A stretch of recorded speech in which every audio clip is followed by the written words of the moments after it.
This again with another installment of 70s Big Cookbook. Today we're doing chicken fried steak, which along with brisket and chili is another fine Texas treat. We've already got our prep work in. We've got 2 pans going with some oil heating up. Vegetable oil, canola oil is fine. You don't want your oil to smoke.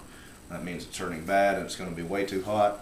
Our pot's warming with what's going to be mashed potatoes. We've already cut our potatoes up and got them in cold water. When you cut your potatoes up, always put them in cold water or they're going to turn brown and nasty. Nobody's going to want to eat at your place. Over here we've got the meat prepped. We put some kosher salt on it, some crushed black pepper. We've rubbed it in real good. And I have my area ready. This is a batter mixture. It's just egg and milk. You can use buttermilk. You can put some cream in there, whatever you like. This is just a simple recipe. I use about 1 egg per half pound of meat, and this is about what the color should look like. There's no hard and fast rule. First round, it's gonna go in the flour, and then it goes in the batter, and then it goes back in the flour. For round 2, I'm gonna put in some. We're actually gonna put in some cornmeal. When you do cornmeal, it gives it a nice yellowish finish when it fries. Also seems to make it a little bit crustier. If you want to put, you can use breadcrumbs, panko, secret family recipe. It doesn't really matter. As you can see, the first part of this is a relatively simple operation. We're just going to dredge this. Some people do it in a plate. I don't care if you're only making 4 steaks. If you want to save yourself some time and clean up and save yourself a mess in the kitchen, get yourself a brownie pan or something. Get something with a little depth so you can dredge it and not have to worry about keeping your area clean. Alright, that's the last steak. So we're going to go for round 2. We go into the batter, and then what we're going to do here is add a little bit of cornmeal. If you're one of those paleo people, you're probably not going to like this, but and again, you're also not going to be cool enough to eat chicken fried steak. So go eat your sprouts or whatever it is you people do. Now what happens here, we're going to put it in the batter in the batter mixture, dip it back in, and that's what's going to be our crust. When we drop it in the grease,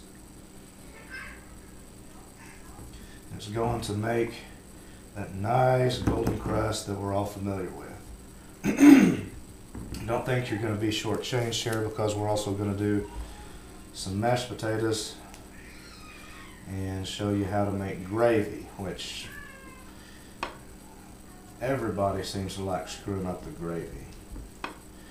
Now, just so you don't have to watch me make this whole thing, I'm going to get 4 of these prepped and drop them in the grease. I'll do the other 4 off camera, so you don't have to watch all this. But when we come back, our steaks are going to be about done. When we put them in, you wait till they have a little blood coming out on top, and then you flip them. You should only do it once. I do mine on about medium heat because I usually make a lot of steaks, and the longer you keep something in hot grease, the more likely it is that your grease is going to burn up. And if your grease burns up, you're not going to have anything good left for gravy. So we're going to take these over here. They've already been in the flour, then they've been in the batter mixture, back in the flour and cornmeal mixture. Our grease is ready. If you like to test this with water, don't put your face over the pot because it's just going to burn your face.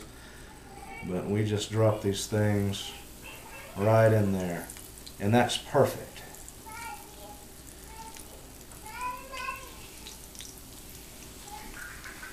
Anytime you're cooking with hot grease, don't just throw the things in. But you get these going. I'm going to prep the other ones. And there's nothing magic about potatoes. You just cut those up, put them in some hot grease, get them going. I'm going to have to make some room for some of these guys. But this is basically what it's going to look like. You don't want the grease. You're not trying to deep fry these. They're going to absorb some of the grease.